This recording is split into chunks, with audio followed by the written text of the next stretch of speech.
5 फरवरी 2025 एक US military plane Amritsar airport में लैंड करती है, जिसमें इंडिया के 104 आदमी मौजूद थे और ये लोग बेड़ियों में बंधे हुए थे, बिल्कुल किसी मुजरिम की तरह। इन लोगों को अमेरिका ने इंडिया भेजा था। पूरे रास्ते मिलिट्री की निगरानी में इस पूरे 13 घंटे से ज्यादा के सफर में इनका हाथ पैर बंधा हुआ था। लेकिन आखिर क्या किया था इन लोगों ने? इनकी गलती क्या थी जो अमेरिका इन लोगों को इस तरह से भेज रही है? इसके बाद भी अमेरिका ने एक और प्लेन भेजा और आगे भी न जाने कितने प्लेन्स अमेरिका ऐसे इमिग्रेंट्स को इंडिया वापस भेजने वाला है। आखिर क्या गलती है इनकी? इनका जुर्म ये था कि अमेरिका के चकाचौंध वाली लाइफ को देखकर वो भी वहां जाकर एक अच्छे जीवन जीने के लालच में यूएस बॉर्डर क्रॉस करके अमेरिका में घुसे थे। और ऐसा करने वाला इंसान अमेरिका के लिए एक अपराधी होता है। और आज की हमारी कहानी इन्हीं इमिग्रेंट्स की है कि कैसे ये लोग अमेरिका पहुंचते हैं। ये कहानी किसी एक इंसान की नहीं बल्कि उन सैकड़ों हजारों लोगों की है जो इलीगल तरीके से अमेरिका और यूरोप जैसे देशों में डंकी रूट के जरिए, जो एक ऐसा रास्ता है जहां मौत हर वक्त अपने मुंह फाड़ कर आपका इंतजार कर रही होती है। ये कहानी उसी खौफनाक सफर की है। तो दोस्तों, और ज्यादा देर न करते हुए शुरू करते हैं हमारी आज की ये स्टोरी।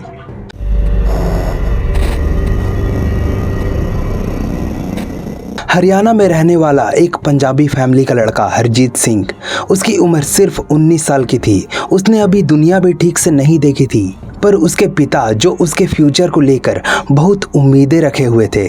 उसके पिता ने जब से अपने होश संभाले थे तभी से उन्होंने उन लोगों की कहानियां सुन रखी थी कि किस तरह से उनके कोई रिश्तेदार पड़ोसी यूएस जाकर शिफ्ट हो गए और उनकी जिंदगी कितनी बेहतर हो गई। वो लोग जिनके पास कुछ भी नहीं था, उनका कोई भाई या बेटा यूएसए गया और आज उनके पास बंगला गाड़ी सब है। ये सब देखकर वो भी सपने सजाने लगे थे कि एक दिन मेरा बेटा भी अमेरिका जाएगा और डॉलर्स में कमाएगा। आज उनका बेटा करीब 19 साल का हो चुका था और इस बीच उनकी मुलाकात एक एजेंट से हुई। एजेंट ने उसको विश्वास दिलाया कि वो उसके बेटे को यूएस भेज सकता है और वहाँ एक बहुत अच्छी जॉब भी दिला सकता है। पर उसके लिए उन्होंने पैसों की डिमांड की। उन्होंने पूछा कि कितने पैसे लगेंगे। एजेंट ने बताया कि इसके लिए करीब 30 लाख रुपए लगेंगे। तब उन्होंने कहा कि इतने पैसे तो हमारे पास नहीं है, कुछ कम नहीं हो सकता? 30 लाख तो नहीं है मेरे पास। तभी एजेंट ने पूछा, तो आपके पास कितने हैं? उन्होंने कहा, मैं तो 10 लाख के करीब जुगाड़ कर सकता हूँ। तब एजेंट ने कहा, ठीक है, आप चिंता मत करो, सब हो जाएगा। मैं आपको लोन दिलवा सकता हूँ जिसको आपके बेटे के अमेरिका में जॉब लगने के बाद वो आराम से चुका देगा। और वो मान गए। उन्होंने उनसे पूछा, सब काम ठीक से तो हो जाएगा ना? उसके पेपर डॉक्यूमेंट सब? एजेंट ने कहा, अरे आप इन सब की चिंता मत करो, अब सारी जिम्मेदारी मेरी है। अब तो आपका बेटा 1 महीने के अंदर लंदन, मेरा मतलब अमेरिका में होगा। अब तो मैं आपके पूरे पैसे तभी लूंगा जब आपका बेटा अच्छे से अमेरिका पहुंच जाए। वो अमेरिका के सपने अपने आंखों में सजाए सारी तैयारियां करने लगे। अब वो दिन आ गया था अमेरिका के लिए उड़ान भरने का, पर अब तक उसको कोई भी पासपोर्ट या वीज़ा जैसे डॉक्यूमेंट्स नहीं मिले थे। उसे ये बताया गया था कि फ्लाइट से पहले उसको उसके सारे डॉक्यूमेंट्स मिल जाएंगे। फिर वो हरियाणा से मुंबई पहुंचा। जैसा कि उसे बताया गया था, उसको पासपोर्ट और वीज़ा तो मिला, पर वो वीज़ा ब्राज़ील का था। उसको कहा गया कि उसे ब्राज़ील में जाकर कुछ दिन वेट करना पड़ेगा, फिर उसको अमेरिका का वीज़ा मिल जाएगा। जिस एजेंट ने उससे बात किया था वो तो बस एक छोटा सा मीडिएटर था। असली जो इंसान था जिसने ये सारा नेटवर्क बना रखा था, जो इसी तरह कई लोगों को अमेरिका और यूरोप भेजता था, वो असल में अपने नेटवर्क को दुबई में बैठकर ऑपरेट करता था। मुंबई में ही हरजीत को एक नंबर से कॉल आने लगा जिसमें उसको बताया जा रहा था और इंस्ट्रक्शंस दिए जा रहे थे कि उसे क्या क्या करना है। उसकी फ्लाइट ब्राज़ील में लैंड करती है और वहां उतरते ही उसको एक शख्स से मिलवाया गया जो उसको एक टैक्सी में बिठाकर कहीं ले जा रहा था। उस टैक्सी में उसके जैसे ही कुछ और लोग भी थे। हरजीत को कुछ भी पता नहीं था कि ये सब उसे कहां ले जा रहे हैं। उसे बस फोन पर जो जो कहा जा रहा था वो बस वही करता जा रहा था। आगे चलकर उसको कोलंबिया बॉर्डर के पास पहुंचाया गया जहां एक ग्रुप था और उसी ग्रुप के साथ हरजीत एक खतरनाक और लंबा सफर तय करने वाला था, पर पहले उसे ये नहीं बताया गया था कि उसको पैदल बॉर्डर क्रॉस करके डंकी रूट से जाना पड़ेगा और अमेरिका में इलीगल तरीके से घुसना पड़ेगा। उसे तो बताया गया था कि ब्राजील में उसे उसके सारे लीगल डॉक्यूमेंट्स मिल जाएंगे और दूसरी फ्लाइट से उसे अमेरिका ले जाया जाएगा, पर अब वो समझ चुका था कि उसके साथ धोखा हुआ है। पर वो और कुछ कर भी नहीं सकता था क्योंकि पीछे लौटने का कोई रास्ता ही नहीं बचा था। उसके परिवार ने उसे बड़ी उम्मीदों के साथ भेजा था और वो करता भी क्या, उसके पास तो इतने पैसे भी नहीं थे कि वो वापसी के फ्लाइट के टिकट बुक कर सके, और चला भी गया तो परिवार को क्या मुंह दिखाएगा। और आखिरकार वो उस रास्ते पर चलने पर मजबूर हो गया जो रास्ता मौत के गहरे अंधेरे से गुजरती है, पर उसके पार उसे जिंदगी की रोशनी दिखने की उम्मीद भी थी। उस ग्रुप में उसकी मुलाकात कुछ और लोगों से भी हुई जो इंडिया से थे। उनमें से कोई हरियाणा से था, कोई पंजाब से तो कोई गुजरात से, पर उन्हें ये तसल्ली थी कि मेरे देश के कुछ लोग तो यहाँ मेरे साथ है। और भी लोग थे जो वहीं ब्राजील, बोलोविया, अर्जेंटीना जैसे देशों के लोग थे जिनकी भाषा हरजीत को बिल्कुल भी पल्ले नहीं पड़ रही थी। कुछ ही देर में कुछ डॉन्कर्स आए और उन सब को जंगल में ले जाने की तैयारी करने लगे। उनको कुछ खाने का सामान दिया गया जो ज्यादा नहीं था, कुछ ब्रेड्स वगैरह ही थे, और उनके उस सफर में उनको सिर्फ वही खाना खाकर पूरा सफर तय करना था। और जो डॉन्कर्स थे उनकी भाषा भी उनको ठीक से समझ नहीं आ रही थी और वो अपनी बात भी उनको कुछ ठीक से समझा नहीं पा रहे थे। इस तरह उन सब ने जंगल में अपने इस सफर को शुरू कर दिया। वो घंटों तक चलते रहे, पर बहुत देर चलने के बाद वो एक जगह पर पहुंचे जहां से आगे अब उनको वो डॉन्कर्स नहीं ले जा सकते थे। यहाँ से आगे ले जाने के लिए दूसरे हैंडलर्स आने वाले थे, वही इनको यहाँ से आगे ले जा सकते थे। तब तक उनको वहीं उसी जंगल में टेंट लगाकर उनका इंतजार करना था। अब हरजीत के लिए एक अच्छी बात ये थी कि उसके जो नए दोस्त बने थे, इंडियन दोस्त, उनमें से कुछ ने टेंट खरीद रखा था जंगल में रवाना होने से पहले ही, जिससे उनको तो इस भारी जंगल में ये जंगल की खौफनाक कीड़े मकोड़ों और मच्छरों से भरी रात नहीं गुजारनी पड़ेगी। पर वहाँ ऐसे भी लोग थे जो उस रात को बाहर ही बैठकर बिताने वाले थे, क्योंकि उनमें से कुछ लोगों के पास टेंट या टेंट जैसा कुछ भी नहीं था। वो पूरी रात इस जंगल में सांप और कीड़े मकोड़ों के साथ ही पूरी रात गुजारने वाले थे। पता नहीं उन लोगों ने कैसे पूरी रात गुजारी होगी, पर ये इकलौती रात नहीं थी। ये इंतजार उनके लिए बहुत लंबी और भारी होने वाली थी, आसान तो बिल्कुल भी नहीं। उनको सिर्फ एक रात नहीं बल्कि 4 रात वहां गुजारनी पड़ी। उनमें से काफी सारे लोग थे जिनके बच्चे थे, काफी सारे लोग थे जो बीमार थे, बहुत लोग तो एक दूसरे की मदद कर रहे थे, उन्हें खाना और अपने टेंट में सोने भी दे रहे थे। पर एकाक लोग ऐसे भी थे जो परेशान होकर लड़ाई झगड़े पर उतर आए थे। एक आदमी ने तो टेंट में घुसने के लिए टेंट वाले इंसान को निकालकर लिटरली पीटने लगा। उनके बीच हाथापाई शुरू हो गई। बहुत मुश्किल से सबने मिलकर उस झगड़े को शांत किया। उसके अगले दिन डॉन्कर्स आ गए जो उनको यहाँ से आगे ले जाने वाले थे, पर ये लोग बहुत ही ज्यादा बुरी तरह से ट्रीट कर रहे थे उन सब लोगों को। सबसे पहले तो उन्होंने सबका फोन छीन लिया ताकि वो चाह कर भी किसी से कांटेक्ट ना कर पाए। फिर सब लोगों को एक कतार में आगे चलने को कहा। उनके पास गन और स्टन गन जैसे हथियार भी थे। वो सबको लगातार बिना रुके चलवा रहे थे, और जो भी थक कर थोड़ा रुकता या धीमा होता वो उन्हें स्टन गन से तेज बिजली के झटके दे रहे थे। वो सबके साथ ऐसा सुलूक कर रहे थे जैसे कि आमतौर पर जेल के कैदियों के साथ भी नहीं किया जाता। उनके पास अब खाने को भी कुछ नहीं बचा था, और ये डॉन्कर्स खाना तो दूर पानी पीने का भी मौका नहीं दे रहे थे। इस दौरान 2 ऐसे लोग भी थे जो बिल्कुल चलने की हालत में नहीं थे। एक के तो पैर में फ्रैक्चर हो गया था और एक बेहोश होकर गिर पड़ा, जो कि इंडियन ही था। पर उनके लिए कोई रहम नहीं था उन डॉन्कर्स के दिल में।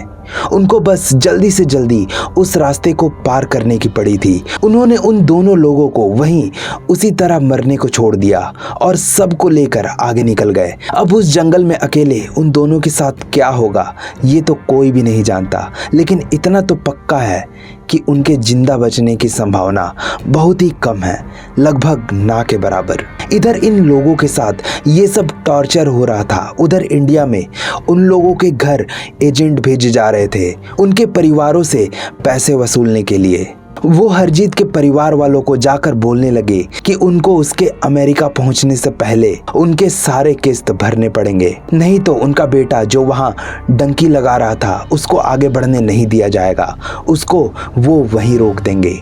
करीब 12 से 15 घंटे लगातार चलने के बाद वो सब एक जगह पहुंचे जहां कुछ गाड़ियां थी और उन सबको उन्हीं गाड़ियों में ठूस दिया गया और आगे का सफर इन्हीं गाड़ियों से तय करने वाले थे। पूरी रात वो यूं ही किसी तरह गुजारते हैं उन गाड़ियों के अंदर। फिर सुबह उनको एक जगह ले जाकर छोड़ दिया जाता है। यहाँ से उनको अपना सफर अकेले ही तय करना था। उनको यहाँ छोड़कर डॉन्कर्स वापस लौट गए। उनके कुछ देर चलने के बाद वो एक मिलिट्री कैंप के पास पहुंच गए थे, जहाँ कुछ मिलिट्री वाले और डॉक्टर्स लोगों की मदद कर रहे थे। वो उनको फर्स्ट एड, मेडिसिन और खाना भी प्रोवाइड कर रहे थे, पर उसके लिए वो कुछ पैसे चार्ज भी कर रहे थे। दोस्तों, अब वो जिस जगह पर थे, यहाँ से असली दहशत भरा सफर इसके बाद से शुरू होने वाला था, क्योंकि ये था कैलिफोर्निया और पनामा के बीच का बॉर्डर एरिया, जहां से शुरू होता है दुनिया का सबसे डेडली और खतरनाक रूट, जिसको डेरियन गैप कहा जाता है। यहाँ पर मौजूद मिलिट्री सबको यही समझा रहे थे कि यहाँ से आगे जाने का फैसला आपका है, पर यहाँ से आगे आपको बचाने वाला कोई भी नहीं आने वाला। यहाँ कोई कानून नहीं है, यहाँ कोई रोड नहीं है, बस नदी और जंगल है और घात लगाकर बैठे हुए माफियाज है। इस रास्ते में वो हर क्राइम होता है जो आप सोच सकते हैं। इस रास्ते पर आपका कुछ भी सुरक्षित नहीं है, ना आपका पैसा, ना आपका सामान, ना आपका इज्जत, ना बच्चे और ना ही जान। यदि आप यहाँ से आगे बढ़ने का फैसला लेते हैं तो इसके जिम्मेदार आप खुद होंगे। इस वार्निंग को सुनने के बाद भी लोग आगे बढ़ना चाहते थे, क्योंकि उनके पास और कोई रास्ता भी नहीं था। शायद उनकी पिछली लाइफ में वापस जाने से अच्छा उन्हें इस जोखिम को उठाना लग रहा था और सबने ऐसा ही किया। हरजीत भी रेडी था, क्योंकि उसके पास तो घर लौटने का ऑप्शन भी नहीं था। अब यहाँ से आगे जाने के लिए नदी क्रॉस करना था, जिसके लिए उनके पास एक ही ऑप्शन था, छोटे छोटे नाव में बैठकर सबको जाना था। पर जाहिर सी बात है कि ये नाव इतने लोगों के लिए बहुत छोटी थी। सबको किसी तरह एडजस्ट करना था। एकदम पैक होकर सब बैठे हुए थे। एक एक करके लोगों से भरी नाव आगे बढ़ रही थी। हरजीत की नाव भी निकलती है। कुछ दूर तक तो वो सही जा रहे थे, पर तभी अचानक से एक बहुत बड़ी गड़बड़ हो गई। अचानक से उनकी नाव में पानी भरने लगी और ये देखकर पूरे नाव में पैनिक का माहौल छा गया। लोग जल्दी जल्दी जो भी कुछ उनके हाथ में था उससे पानी निकालने लगे और निकालकर बाहर फेंक रहे थे। पर इस चीज से तो ज्यादा देर तक उनकी नाव टिकी नहीं रह सकती थी। बस उनको जल्दी से जल्दी किनारे तक पहुंचना था। वो जल्दी जल्दी चप्पू चलाने लगे, जितना तेज वो कर सकते थे। ऐसा करते करते वो किनारे के कुछ पास तो आ चुके थे, पर अब उनका बोट टिकने वाला नहीं था। वो बोट डूब ही रहा था कि लकीली एक आदमी बोट खाली करके वापस लौट रहा था। तब उसने सबकी मदद की, सबको धीरे धीरे करके अपने बोट पर लिया और अब हरजीत और उसके साथी नदी के पार आ चुके थे। अब उनके आगे सिर्फ घना और खतरनाक जंगल था। अब उन्होंने चलना शुरू किया ही था कि अचानक बहुत तेज बारिश शुरू हो गई। अब जिस जगह पर वो थे, यानी डेरियन गैप, वहाँ बारिश होना बड़ी आम बात है, क्योंकि वहाँ कभी भी बारिश हो जाती है। वहाँ साल भर ऐसे ही बारिश होते रहती है। पर वो अब कुछ कर भी नहीं सकते थे, क्योंकि उनके पास छुपने के लिए कुछ भी नहीं था और कीचड़ से भरे हुए जमीन पर वो टेंट भी नहीं लगा सकते थे। वो उसी कीचड़ भरी जमीन पर चलते हुए, बारिश में भीगते हुए आगे बढ़ते जा रहे थे। तभी उनके रास्ते में एक नहर आ गई। उस नहर का पानी बहुत ही तेज था, इतना तेज कि अगर कोई उस नहर में पैर भी रखे तो वो उसे बहा कर ले जाती। पर क्या करे, वो ऐसे बैठे तो नहीं रह सकते थे, उनको तो पार करना ही था। एक आदमी हिम्मत करता है और वो किसी तरह से उस नहर को पार करके उस पार चला जाता है। फिर इधर से उसको रस्सी फेंका गया और उस रस्सी को इस पार से उस पार 2 पेड़ों में कसकर उन लोगों ने बांध दिया और उसके सहारे सब एक एक करके पार कर रहे थे। हरजीत ने भी पार कर लिया था, पर एक इंसान जिसने पार कर ही लिया था, पर अचानक से उसके पैर के नीचे की मिट्टी धसक गई और वो स्लिप होकर सीधा पानी में जा गिरा। उसे नदी बहाकर अपने साथ ले गई। अब वो जहां भी गया इतना तो पक्का था कि उसका जिंदा बच पाना बहुत ही मुश्किल था। सब और कुछ कर नहीं सकते थे उसके लिए, इसलिए बचे हुए लोगों ने भी नदी पार किया और सब आगे चल पड़े। उन्होंने उस पूरे रास्ते में हर उस चीज़ का सामना किया जिसके बारे में आप सोच सकते हो कि एक जंगल में हो सकता है, चाहे कोई खतरनाक जानवर हो, मगरमच्छ हो या पिच्छू, और साथ ही बहुत सारे मच्छर और गंदा पानी जो उनको पीना पड़ रहा था, जिससे किसी को दस्त आने लगे थे, किसी को कुछ हो रहा था और घंटों पानी में चलने से उनकी स्किन फूल गई थी। अब तक कई लोग थे जो किसी ना किसी वजह से हार मान गए थे और पीछे छूट गए थे। जाहिर सी बात है, चाहे आपकी हालत जैसी भी हो, आप यदि आगे नहीं बढ़ते तो आपका मरना उसी मोमेंट पर फिक्स हो जाता है। उनको वहाँ ऐसी ऐसी चीजें देखने को मिल रही थी जो किसी ने अपने पूरी जिंदगी में नहीं देखा था। उन्होंने उस रास्ते में गुजरते हुए ना जाने कितने लोगों की लाशें देखी, कितनों की कंकाल। किसी का बॉडी कम गला था तो किसी का पूरा कंकाल बन चुका था। उनको एक ऐसा भी कंकाल मिला जो पेड़ से गर्दन में फांसी लगाए हुए था। हो सकता है कि किसी माफिया ने इसे मारकर लटका दिया हो, या ये भी हो सकता है कि उसने खुद से फांसी लगा ली हो। पर अभी तक जो कुछ उन लोगों ने देखा वो तो कुछ भी नहीं था। अभी भी कुछ बहुत ही ज्यादा बुरा होना बाकी था। वो चलते जा रहे थे पर उनके दिल में एक घबराहट सी थी, एक चीज का डर जो सब प्रे कर रहे थे कि उनके साथ ना हो। पर जिस चीज का डर था उनके साथ वही हो गया। उनको उस जंगल के माफियाओं ने घेर लिया, सब हथियार से लैस। इन सबको देखते ही उन्होंने सबको हाथ ऊपर करने और घुटनों के बल बैठने को कहा। हरजीत के साथ साथ सब ने ऐसा ही किया। वो औरतों और मर्दों को अलग करने लगे और सबको गन पॉइंट पर रखकर सबसे पैसे निकलवाने लगे। लोग भी डर से उनके पास जितना भी कैश था वो उनको देने लगे, और जिनके पास कैश या कुछ और नहीं था उनको सीधा गोली मार दिया गया। और जिन महिलाओं को उन्होंने अलग किया था उनमें से कुछ का बलात्कार करने लगे। उनके चिल्लाने की आवाज आ रही थी, पर कुछ की चीखने की आवाज अचानक बंद हो गई, पर एक गन फायर के साथ।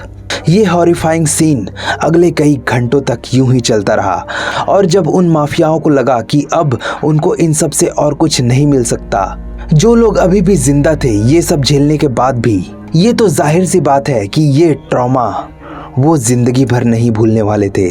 आगे चलकर बचे हुए लोगों ने अमेरिका के बॉर्डर को फांद कर असाइलम सीख करने की कोशिश की।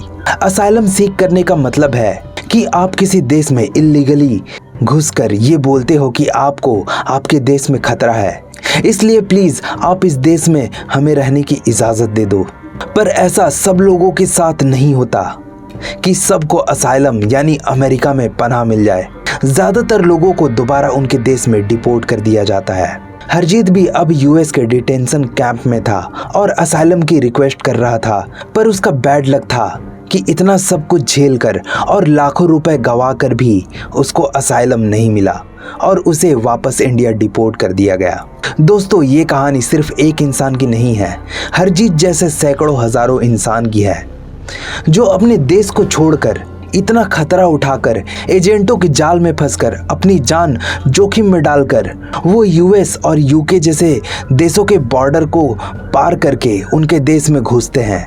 और इसका दो ही परिणाम निकलता है, या तो उनको असाइलम मिल जाएगा, जिसके बाद तो उनको अपने देश वापस जाने पर भी रोक लगा दिया जाता है। देश तो दूर, वो एक स्पेसिफिक एरिया के अंदर ही रह सकते हैं और सिर्फ उसी एरिया में अनऑथराइज्ड तरीके से काम कर सकते हैं, और या तो डिपोर्ट करके उनको उनके देश वापस भेज दिया जाता है। तो दोस्तों, आखिर में तो मेरा यही कहना है, अगर कोई विदेश जाना ही चाहता है तो सब डॉक्यूमेंट्स और प्रॉपर वीज़ा लेकर जाए। अगर आप इसके बजाय इलीगल तरीके से जाते हो, आप अपनी लाइफ को खतरे में डालोगे, पैसों का भी लॉस होगा। आप अपने घर बेचकर, ज़मीन बेचकर दूसरे देश जाओगे और आप तो वहाँ इलीगल हो और आपको डिपोर्ट कर दिया गया, तो आप ना घर के रहोगे और ना घाट के।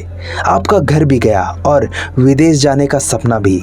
और वहां जाकर ये झूठ बोलकर कि आपको आपके देश में खतरा है, इससे आप अपने देश के नाम को भी खराब करोगे, देश को भी बदनाम करोगे। सो प्लीज गाइस, कभी भी ऐसा करने का फैसला ना ले।